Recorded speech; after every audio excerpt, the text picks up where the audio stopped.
I'm Janet Clark, and you are listening to the Sales Matchmaker Podcast. Hello, I am Janet Clark, the Sales Matchmaker, and I am your host on today's episode of the Sales Matchmaker Podcast. So today I'm going to be talking about KLT, not to be confused with BLT, which I do love to eat, but KLT, which is the know, like, and trust factor. So the reason that salespeople or coaches who sell their own programs very often struggle with sales is because their sales process triggers doubt in their prospects. In fact, most of the sales techniques and the scripts that sales trainers and these so-called sales, high-ticket sales closers are using actually create tension, and they send up red flags for the prospect. Now, the reason is because the very idea of using a technique to connect with someone is the exact opposite of establishing a heartfelt, true connection with somebody. So all those sales tactics and techniques actually violate the most important aspect of sales, which is establishing the know, like, and trust factor. So you know that people have to know you and like you before they can trust you. And until that happens, you may be able to manipulate somebody into saying yes to you or buying into your program. But what happens when you do it that way is that your reputation suffers and your actual results, the successes that you are actually able to achieve for your clients, goes to hell, like literally, because you bring the wrong people in for the wrong reason. So if you want to enroll the right clients, you want people who are going to succeed in your program, then you have to make sure that they are joining you for the right reasons. And those reasons are that they know you, they like you, and they trust you. So they're going to be willing to follow your lead. So today, I'm going to share with you how you build that know, like, and trust factor in the shortest amount of time and with ease. So let's start out by talking about how do you get people to know you? What is the best and most effective way for people to know you, especially from people that you meet online? Right? It's not like we're going out to networking events or we're meeting people in person. So we have to establish a way to get people to know us online. And the answer is we do that through content. And that is what we put out there into cyberspace. So content includes things like your social media posts, blogs that you write, podcasts like this, YouTube videos that you put out there. And I'm sure most of you are doing some form of content marketing. You may have an evergreen webinar out there. You may be doing some sort of email marketing. All of these things will contribute to people getting to know you. So many coaches make the mistake, though, of overdoing the content piece of it. So yes, it is important that you have the content out there, but if you're spending all your time creating content and that is taking away from your actual time that you can sell or fulfill and actually serve your clients, then you're really a glorified social media manager, right? You're not doing the work that you are here to do, what you can make your biggest impact. So what would be the easiest way to create your content and do it in the most expeditiously, right? In the most simple way that will allow you to get yourself out there, but also doesn't take up all of your time. So I'm going to talk to you about that. But first, let me talk about what your content should include. Because some people just put random things out there and they just put all kinds of different messaging out there, and it actually could be confusing to your ideal prospects. So you don't want to do that. So the key to creating effective content is, number one, to know who you're speaking to. The who is really important.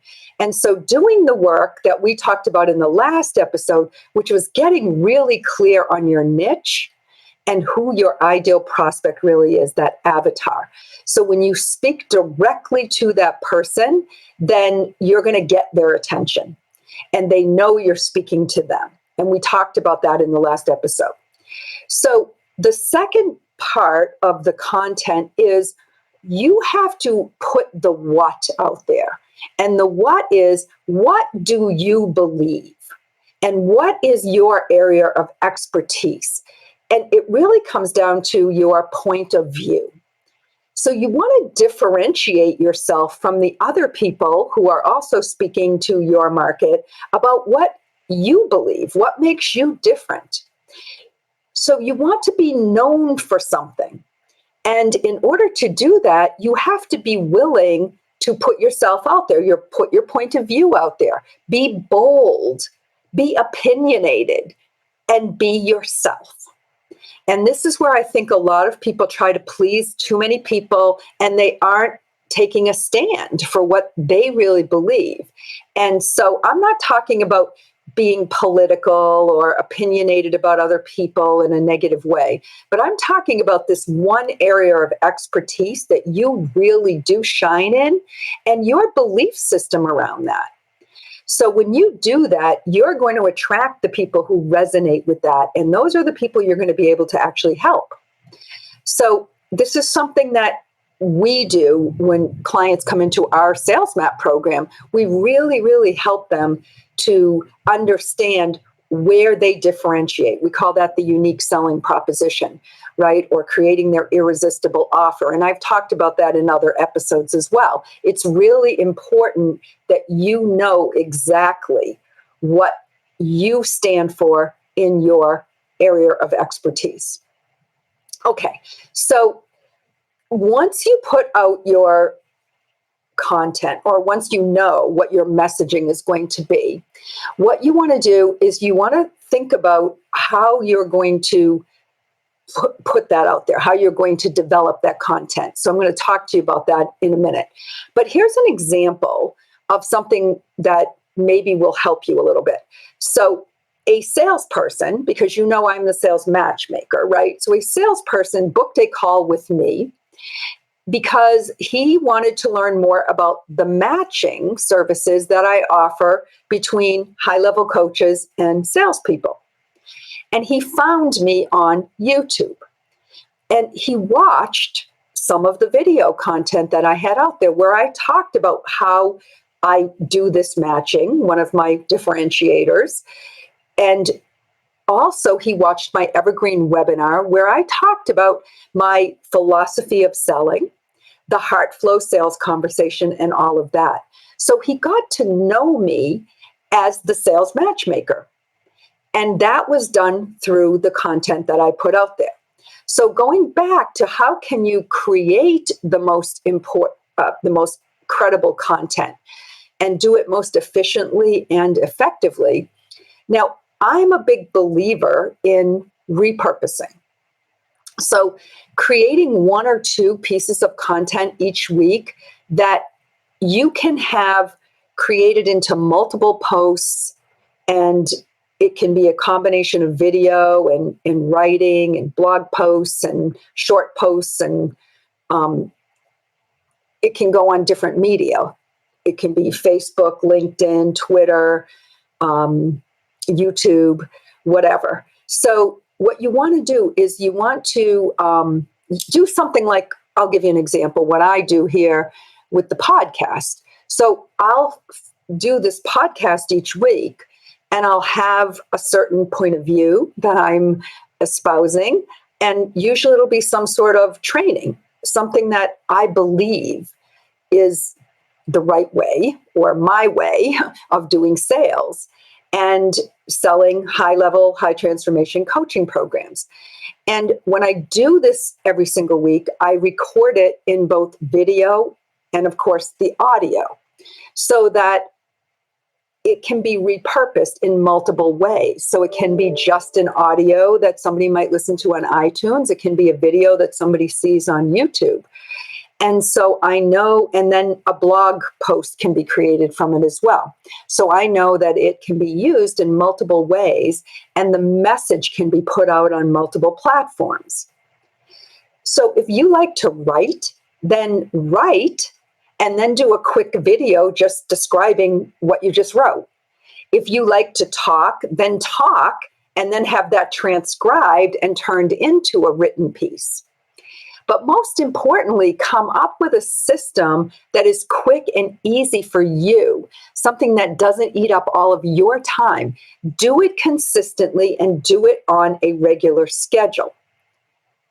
So once you do that, you're going to become known. You're going to have that information out there so people can get to know you. Now you want people to start to like you. Now, everybody's not going to like you, and that's okay, because the ones that actually don't like you are not the people that you really want to be working with anyway. So it's really as simple as speaking to the right person in a very authentic way. So going back to this salesperson who I said had booked a call with me, he was my ideal avatar, and he was attracted to me and drawn to my message. And it was based on the content that was out there that made him realize that he liked what he heard. So he liked what I said in my video. He liked the heart flow approach that I used towards selling. He liked the promise of matching that I made in my webinar. And he liked the free content that was available to him in all these different platforms that he was able to search for me. And he also liked that when he spoke to me, when we connected live, that I was genuinely and authentically the same person as I portrayed in my marketing. So in other words, I walked my talk. So it really is important that you can put yourself out there in a very real and authentic way, and then make sure that is the real you, so that when people meet you, whether it's face-to-face, on a Zoom call, on a video, or just a phone call, they get the same person, right? It's not like you didn't just do some professional video shoot that wasn't the real you. Okay, so now that they get to like you, that's when they start to begin to trust you. When they believe that you are truly someone that is capable of doing what you say you can do, and that you are truly an authority on your topic. And when they realize that you know more than they know about that particular subject, they begin to trust that you can help them. Now, again, they wouldn't trust you if they hadn't already got to the point where they feel like they know you and like you. So part of all of this is educating your prospect. And you do that obviously through your content, and you do it on a sales call as well. So if you've watched any of my training, on the heart flow sales conversation, you know that heart flow is an acronym for the 9 stages that you kind of take people through on a sales call. And T, which is right in the middle, it stands for teaching. So it is a moment during the sales conversation where you teach them something that maybe they didn't know before. I call it giving them an aha moment. And again, that lends itself to you becoming more of an authority than they are on this particular subject. And when you give them some new information, you teach them something. And if they see that you're doing that for their good, something that would be to help them to become better, and it's not for your good as much as it is for their good, then that builds more credibility, hence more trust. So let's talk about some of the things that you can do proactively with your targeted prospects to build the know, like, and trust factor. I actually created a full report that goes into detail with the steps that I'm going to walk you through right now. So if you'd like that report, just reach out to me at janet@thefreedomshift.com and ask me for it, and I'll be glad to send it to you. But for now, let me give you the highlights of what these 7 steps are that you could take that will really help you to establish a deeper level of know, like, and trust. The step number 1 is you want them to like you. So like them first. You can't fake this. You have to genuinely like them. Find something that you like about them and start a conversation. What can you compliment or praise? Ask a question, but only if it will make them look smart in front of others who are reading the comments. So if you're on their page and you're making a comment, ask a question that sets them up as an authority in what they do best. Remember, people like people who like them, and they don't like people who dislike them. Step number 2 is make a connection request. Now, you can go out and you can do a little research on targeted people who you think would be great clients for you. And you can kind of read their comments and read their posts and all of that. And it's better to do step 1 and do some commenting and get on their radar screen before you actually make the connection request. So step 2 is to make that connection request.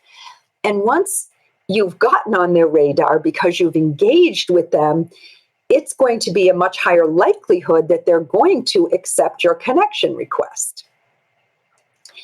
The next thing, step number 3, is to show genuine interest in them.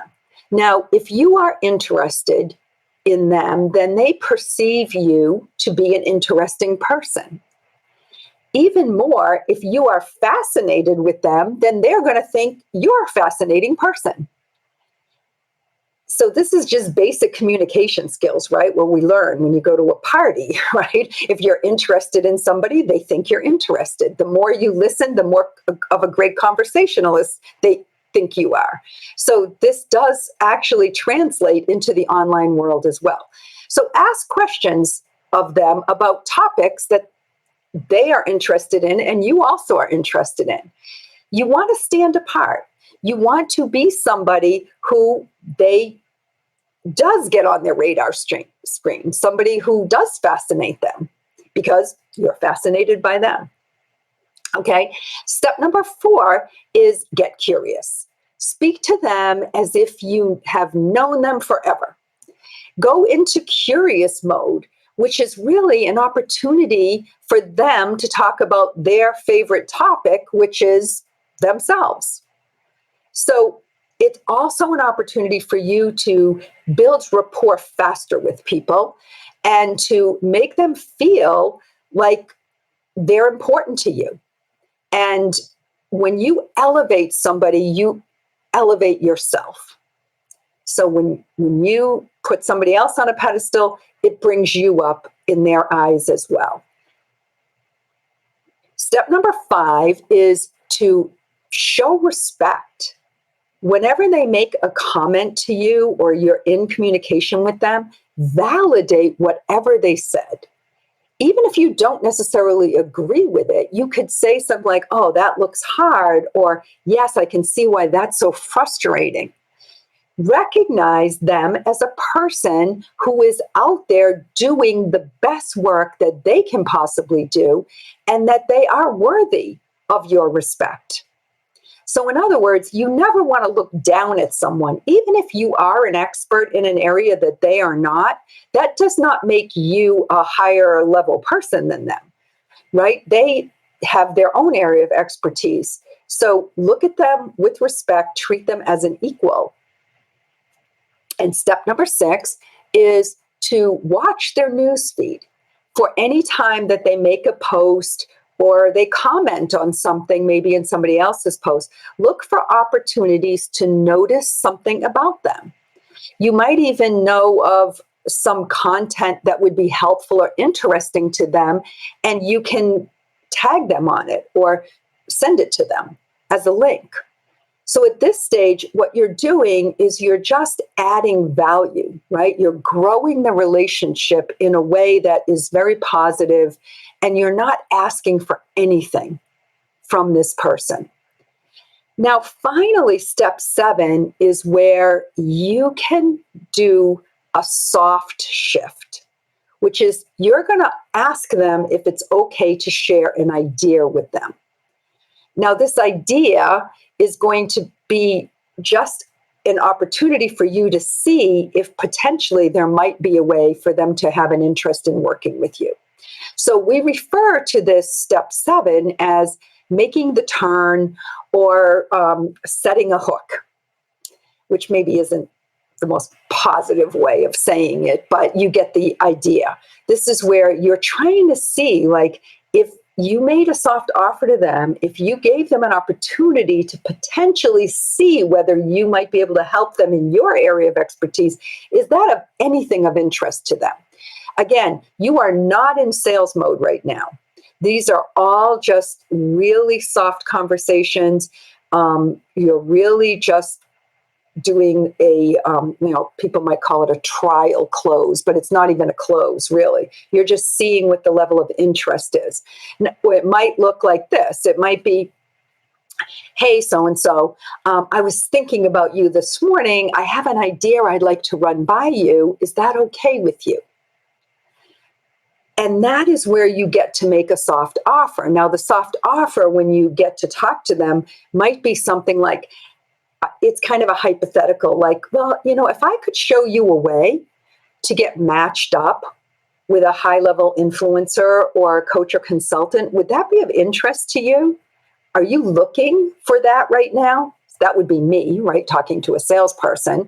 Or maybe you're saying to this person, if I could show you a way where you could increase your revenue stream, maybe double what you're doing right now, would that be of interest to you?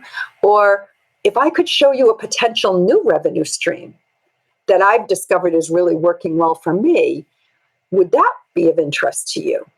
Whatever that thing is that you're conversing about, you're sharing it with them almost like a peer still. Like, if I could let you in on a little secret, would that interest you? So this is really the beginning of the shift, where you're turning it from just a mutual relationship where they get to know you, like you, and trust you, to maybe we could do something further together. Maybe I could actually help you with something.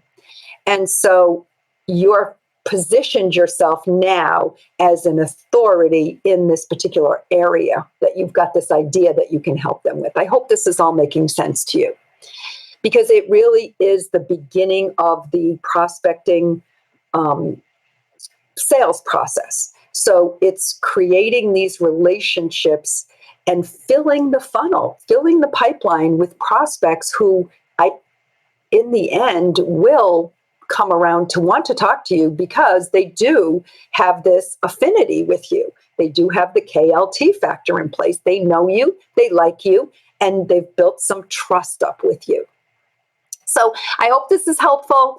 I want to emphasize to you that everything that I talk about on these podcasts, right, I have to take them in small little chunks of an isolated topic, and they're never everything. There's so much involved in really getting your sales on track, really building up your ability to work with a salesperson, or if you're a salesperson, to get matched up with the right coach. But these are all areas of opportunity that you can just tweak to get better and better every day at what you're doing. So anytime you want to reach out and chat with me, I'd love to hear from you. If you'd like to read more about the more detailed report that I created on how to do this process that I just took you through, just reach out to me, janet@thefreedomshift.com. Tell me you'd like to see the report. Tell me if you're a salesperson or you're a coach or a consultant with your own program, and we'll just go from there. I'd love to have a conversation with you anytime. And I thank you so much for listening in today. And so until next week, happy selling and bye for now. Thank you for listening to this week's episode of the Sales Matchmaker Podcast. To hear more episodes, visit us at www.thesalesmatchmaker.com.